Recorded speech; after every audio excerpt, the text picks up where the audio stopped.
A toddler found crying alone at a cold city bus stop. A strange dog standing guard, refusing to let anyone near. But when paramedics finally reached the child, what they saw next made even the officers freeze in place.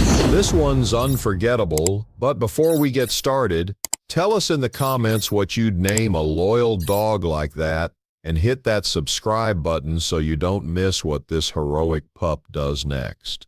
You're not going to believe how this all ends. The morning chill lingered longer than expected that Monday in Portland. A heavy fog had rolled in from the river, smudging out the city's sharper edges and making even the routine seem unfamiliar. Commuters bundled into scarves and clutched their coffee cups tighter, glancing at their watches with silent annoyance. The usual buzz of the downtown bus terminal was dulled, replaced by the slow drag of footsteps and the hiss of idling engines. Amid all this, something unusual was unfolding at the corner of Fifth and Burnside. A lone toddler, barefoot, wrapped in an oversized hoodie, sat on the bench beside bus stop 47. The child couldn't have been more than 2 years old. His face was streaked with tears, his nose running, his small chest hitching with uneven breaths. He didn't speak, didn't call for help, just cried quietly, as if the world had already shown him how little it might care, but he was not alone. A large black Labrador, uncollared and clearly out of place, stood planted firmly at the child's side. The dog didn't bark, didn't move. Its entire body was taut with alertness, eyes scanning every passerby with a silent warning. Do not come too close. People noticed. They always did when dogs were involved. Some paused, drawn by the strange sight, this unlikely pairing of a frightened toddler and an unmoving dog. A woman in a red trench coat approached cautiously, holding out her hand with a soft, practiced voice, meant for both children and skittish pets. The dog stepped forward, not to greet, not to attack, but to block. A low, guttural sound emerged from its throat. Not a snarl, but something older. A warning born of instinct and desperation. The toddler let out another soft cry, and the dog immediately turned back to him, nuzzling the side of his face with a kind of tenderness that sent a cold jolt down the spine of the onlookers. The woman stepped back. Others gathered. Phones came out. Someone called 911. Inside the city's emergency dispatch center, veteran operator Denise Langley answered the call without ceremony. Her fingers hovered over her keyboard as she listened. "Dog won't let anyone near a baby at the bus stop," the caller said breathlessly. "No adult in sight." The kid looks scared and the dog's acting like it owns the child. Denise frowned. Portland saw its share of strays and even more unaccompanied children in the wrong neighborhoods, but this was different. She dispatched both paramedics and a patrol unit. Then she called in animal control, protocol for any scene involving a potentially aggressive dog near a minor. But something about the tone in the caller's voice unsettled her. She stayed on the line longer than usual. "Does the child look injured?" she asked. "I can't tell," the woman whispered. "He's just sitting. And the dog, it's not letting anyone get near, not even the delivery guy from the cafe. He tried to offer it food. It growled." Denise typed faster. 10 minutes. That's how long it took for the first responders to arrive. EMT Ron Carver had been with Multnomah County EMS for 14 years. He'd seen children alone before, runaways, neglected kids, toddlers who wandered off from inattentive parents, but never like this. He spotted the pair immediately. The fog had thinned enough for the blue of the toddler's hoodie to stand out like a smudge of paint against the dull concrete of the bus shelter. The dog stood in front, muscles visibly flexing beneath its coat. Ron got out of the ambulance slowly. His partner, Adriana, followed suit. No sudden movements. The crowd had thickened, curious office workers, a few early shoppers, Even a group of teens who'd stopped their skateboarding to film from across the street. "Stay back," Ron said, raising a hand. "Everyone, give us space." Adriana's eyes were already on the child. "He's pale," she said under her breath. Breathing shallow, might be in shock. The dog's ears twitched, one step closer and it dropped into a crouch. Still no bark, just that same growl, low and bone deep. "Something's wrong," Ron muttered. Officer Mia Patterson arrived seconds later, stepping out of her cruiser with the ease of someone who knew how to walk into tension without sparking it. She took one look and radioed in an update. "No visible guardian. Male toddler approximately 2 years old. Unrestrained dog is guarding, crowd forming. Paramedics on site but can't approach." Dispatch replied that animal control was 5 minutes out. But those 5 minutes stretched like wire across a storm. Mia had grown up with dogs. She could read their posture. What she saw in this one wasn't aggression. It was fear laced with duty. The animal kept checking the boy's face, occasionally licking a tear or repositioning its body in a way that blocked the wind, as if it knew the child couldn't afford to be colder.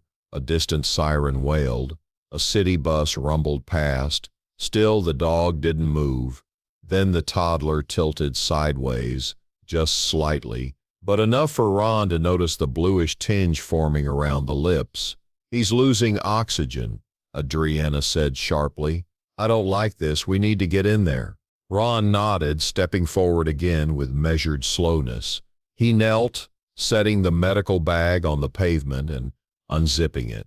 No sudden jerks, no eye contact with the dog. The Labrador stared, its breathing quickening. Ron laid out a pediatric oxygen mask and held it up, not toward the child but toward the dog, as if to say, "This is what I'm here for." A beat passed, 2, then the unthinkable.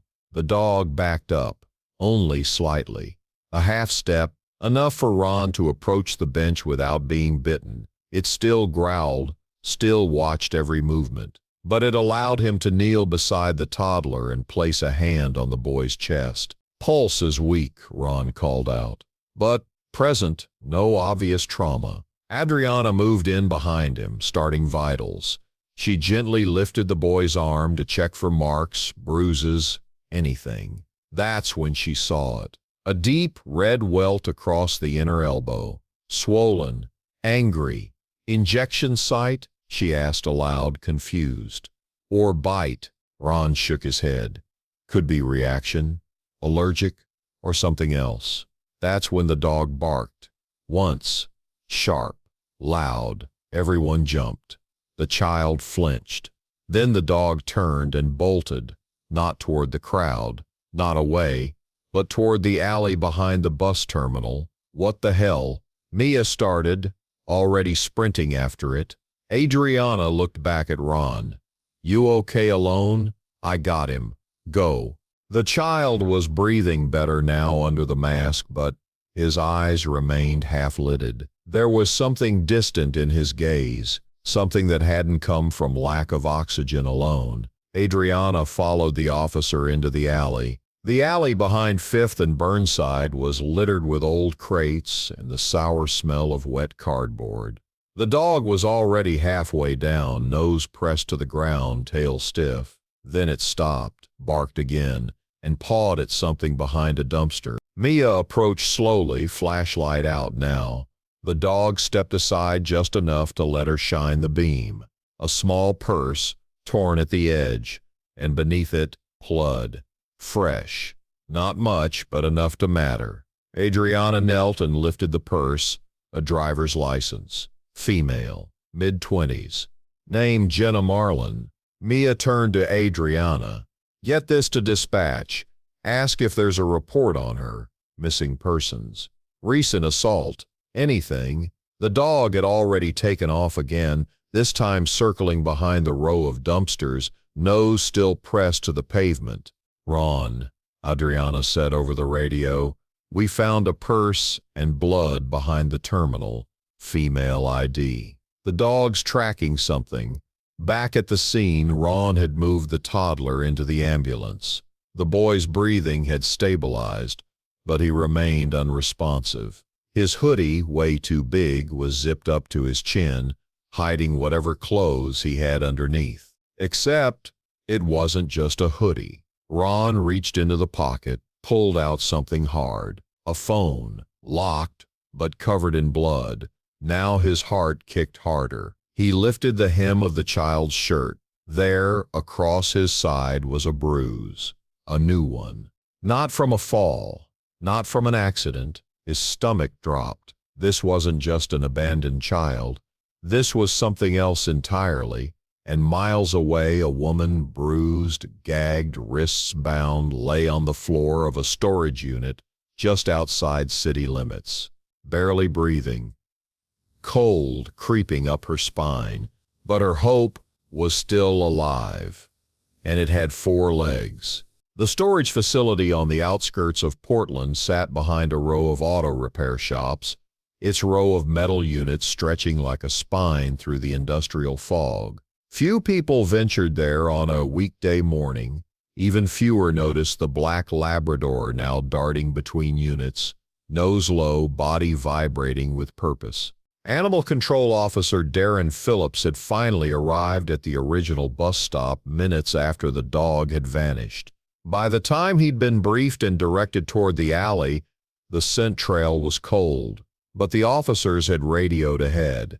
A patrol cruiser was already en route to the industrial district after a tip from a local delivery driver, one who swore he saw a black dog running through traffic and down SE 89th Avenue like it had somewhere to be.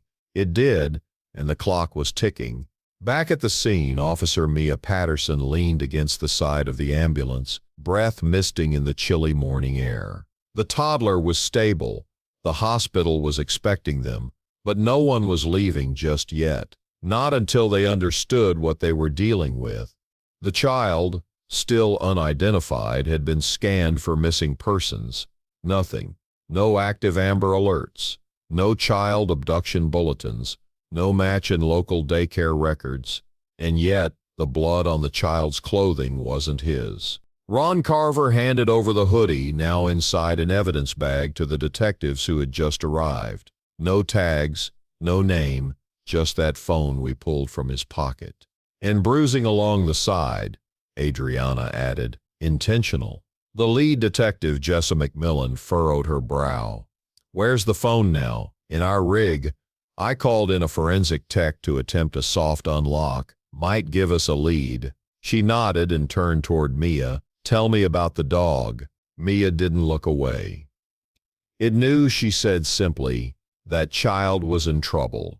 That dog didn't just find him, it stayed until someone could help, and then it ran. Oh, to what? Mia Sepp's expression hardened. I think to who? The security footage from the gas station near the alley arrived by email 20 minutes later. Detective McMillan stood beside Officer Jacobs in the rear of the cruiser as the clip played on a small laptop. There it was.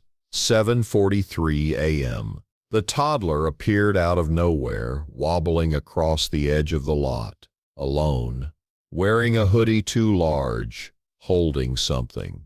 The dog emerged seconds later from behind the dumpsters, but it wasn't just following, it was herding. Every time the toddler veered, the dog nudged him gently back toward the sidewalk.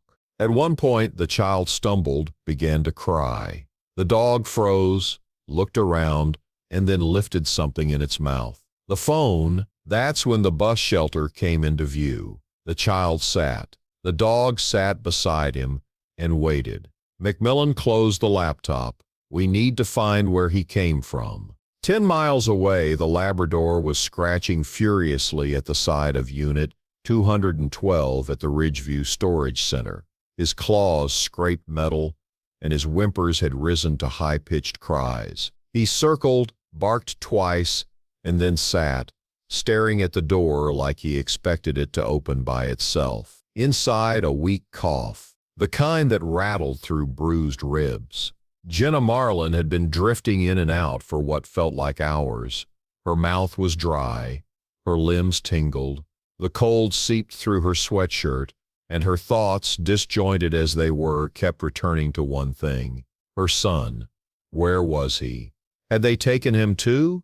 No, no. She remembered it now. The door, the struggle, the way the leash had fallen. Cupcake. He was there, and then gone. Her heart clenched, even as her body refused to move. If he'd run, if he'd taken Jacob, maybe someone had found him, maybe.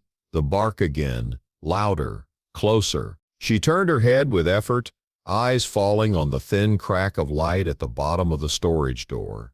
Hope flickered. Was that real, or another hallucination? The facility manager, a man named Rick who'd been more interested in his breakfast burrito than a barking dog, finally relented and called it in. The dog wouldn't stop, wouldn't budge, just stared at Unit 212 and howled. When the responding officers arrived, they found Rick annoyed and barefoot in a pair of slippers. "Look, I don't want trouble," he muttered, "but this dog, been scratching and crying like there's a stake inside that locker." The officer, a younger patrolman named Burke, approached the unit cautiously. "Anyone rented this recently?" he asked. Rick scrolled his tablet. 3 days ago. Paid cash. Guy used the name Jason Fields. But get this, no ID copy, just a phone number that goes straight to voicemail. Burke motioned to his partner. "Call it in. We may need to breach." The dog barked again, louder, then circled and pawed twice. The message couldn't have been clearer. Someone's inside. When the lock cutter snapped the latch, the smell hit them first. Sweat, blood, plastic. Burke entered first, weapon drawn, flashlight cutting through the dim. There on the ground against the wall, hands bound with duct tape and mouth gagged, was a woman barely conscious. Her lips were cracked, her left eye swollen shut. "Medic!" he shouted. "We got a live one." The Labrador pushed past the officers without hesitation, nuzzling the woman's side. Her hand twitched, then lifted, and then her eyes opened. "Jacob," she whispered through the gag. Burke knelt beside her. "Ma'am, we've got you. You're safe now. Stay with me." But her eyes had already drifted toward the dog, and they didn't move again. At the hospital, the boy was resting, stable, monitored. Nurses kept glancing at the small black paw print, still smudged faintly into the shoulder of his hospital gown. The dog hadn't been seen since leaving the scene, but the paramedics who'd witnessed it had told every floor nurse about what happened. They were calling it the guardian mutt. The phone recovered from the child's hoodie had finally been unlocked by techs, and what they found changed everything. Photos, dozens, a smiling woman, her toddler on her lap, dates, GPS stamps, and one video. It had been taken from the back seat of a car. Shaky, rushed. Jenna's voice. "Cupcake, hold on. Baby, just stay down. Stay quiet. Someone's gonna help us, I promise." Then the sound of the trunk opening, a man's voice, low, angry. The video cut. Detective McMillan exhaled slowly. "Send that out," she told the tech, "and get the mother's photo to hospitals statewide. She may be alive." The screen blinked to black. No recent contact with extended family, no active restraining order, but several emergency calls from neighbors over the past year. She'd tried to run, had packed her son, grabbed her dog. They'd almost made it. The man who attacked her boyfriend, not husband, was already being hunted. Her car had been abandoned in the woods just outside the industrial district. Blood in the trunk. Her wallet dumped in a drainage ditch nearby. But her dog? Her dog had dragged her child out of that car. Somehow, some way, and led him toward help. By the time officers escorted the sedated Jenna through the hospital corridor toward the pediatric ward, she was barely conscious but insistent. "Jacob," she murmured, again and again. "Jacob." Her gurney turned the corner. And there, across the room, her son was cradled in a nurse's arms, small and confused but awake. his eyes locked on her. And then, for the first time that day, he reached. She cried. The nurse handed him over, and for one quiet moment, neither spoke. There were no words for the bond that had just survived the impossible. Outside the hospital entrance, a black Labrador sat patiently near the ambulance bay, tail thumping, waiting. A late spring rain had begun to fall by the time Detective McMillan stood outside the pediatric ICU window, arms crossed tightly, watching the boy sleep. Jacob's tiny chest rose and fell under a quilt patterned with airplanes. He was safe now, clean, monitored, and guarded not just by hospital protocols or security cameras, but by something deeper, a dog that had refused to let go. Cupcake had been taken in temporarily by animal control following procedure, but after testimonies from multiple paramedics, officers, and medical staff, the hold for evaluation was lifted within hours. He hadn't bitten, hadn't lashed out. He had followed, protected, and more remarkably, he had led authorities to Jenna in time. Jenna had survived, but barely. Her injuries were still being cataloged. Fractured ribs, severe bruising, a torn rotator cuff. The trauma was layered, not just physical, but the kind that reshapes the mind and tightens the throat in silence. She hadn't spoken much since her rescue, only to ask for Jacob and for Cupcake.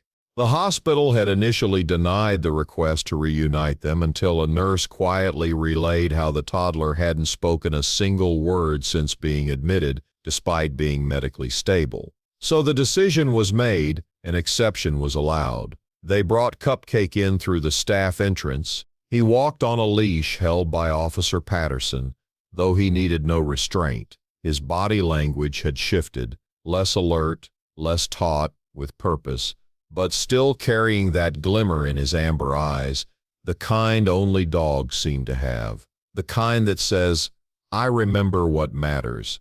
Inside the pediatric recovery room, Jacob sat on the bed with a plastic dinosaur in his hand. His fingers clenched and released it, eyes dull. Then the door opened, and the dog walked in. No command, no call, no rush, just a steady, knowing gait. Jacob's toy slipped from his hand. His eyes locked onto the figure approaching. Then, without hesitation, he lifted his arms.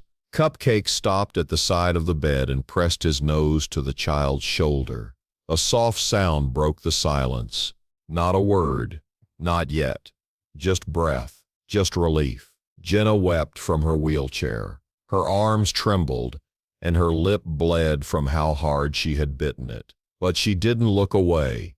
Her family was whole. Later that evening, while Jenna rested under sedation and Jacob dozed with his hand on the dog's fur, Detective McMillan sat in the hospital cafeteria with the case file open in front of her. Photos, reports, maps. The timeline was nearly complete. A pattern emerged, not from the human choices, but the dog's. Cupcake had tracked Jenna's scent from the warehouse district to the bus stop.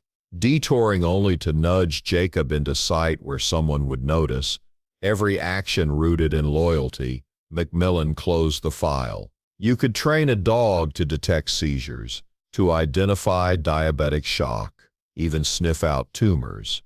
But this wasn't training, this was instinct sharpened by love.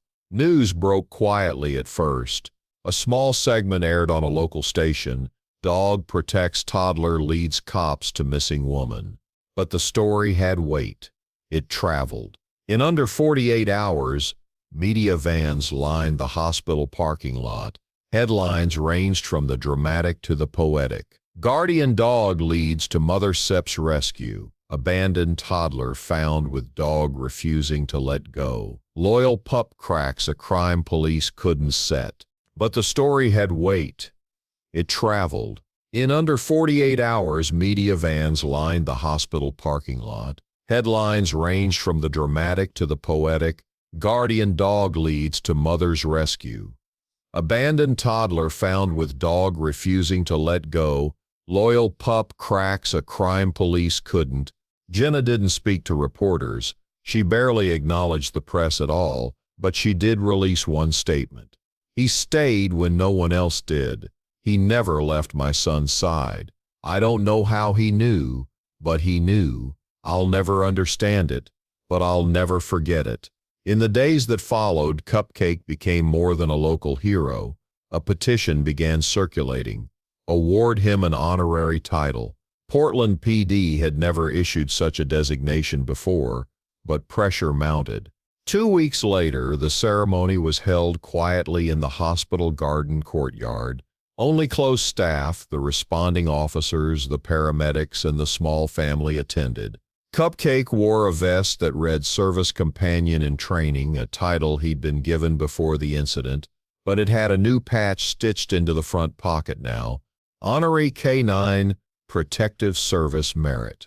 Detective McMillan was the one to present it. She didn't give a speech, didn't announce it with ceremony. She simply knelt, placed the patch in Jenna's hand, and nodded toward the dog beside her son. Then, under the soft gray sky of Oregon spring, Jacob, who hadn't spoken a word since the incident, finally broke the silence. His voice was small, clear, and he looked up at the dog beside him and whispered, "My Cupcake." No one in the garden moved, and no one needed to. It was enough. 3 months later, the man who had tried to silence Jenna was apprehended in Spokane. He changed his name, dyed his hair, but he hadn't escaped the prints on the storage unit or the blood in Jenna's car. Justice would follow. But for now, Jenna didn't look back. She and Jacob moved into a shelter with an emergency trauma recovery program for women and children. Cupcake came too. The shelter director had made an exception, citing unusual circumstances. Cupcake slept beside Jacob's bed every night. Every once in a while, the toddler would wake crying, and the dog would nudge his head into the child's chest until the tears stopped. No commands, no tricks, just presence. Some say animals don't feel the way we do, that they act on instinct, that emotion is projection, but there's something deeper in the way a dog stands between a child and the cold, in how it waits at a bus stop for help to arrive, in how it refuses to run, even when it could, and in how it leads rescuers down alleyways and across city blocks, nose pressed to the scent of the person it refuses to give up on. Some heroes wear badges, some wear collars, and some carry no title at all. They just know who needs saving, and they don't stop until it's done. If that story moved you even a little, imagine what we've got lined up next. Every day we bring you moments that prove animals are way more than pets, they're heroes. So hit that like button, smash subscribe, and make sure the bell's on, because the next story might just change the way you see the world.